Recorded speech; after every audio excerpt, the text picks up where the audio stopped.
গল্প ইঁদুরের ঈদের বাজার। এক গ্রামে থাকত এক ছোট্ট দুষ্টু ইঁদুর। তার নাম ছিল চিকু। ঈদের আগেই সে খুব ব্যস্ত, নতুন জামা চাই, সেমাই চাই, আতর চাই। চিকু ভাবল, মানুষেরা যদি ঈদের শপিং করতে পারে, আমি পারব না কেন? সেই রাতেই সে চলে গেল বাজারে। একটা দোকানে ঢুকে জামার দোকানে দাঁড়িয়ে গেল। দোকানি চমকে উঠল, এইটা তো ইঁদুর। চিকু বলল, ভাই ভয় পাইয়েন না, আমার শুধু একটা ছোট জামা লাগবে। ছোট মানে অনেক ছোটই।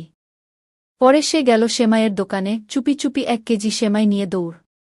গ্রামে ফিরে তার ছোট গর্তে বানাল এক বিশাল ঈদের আয়োজন, সেমাই, আতর, টুপি আর একটা ছোট্ট জামা।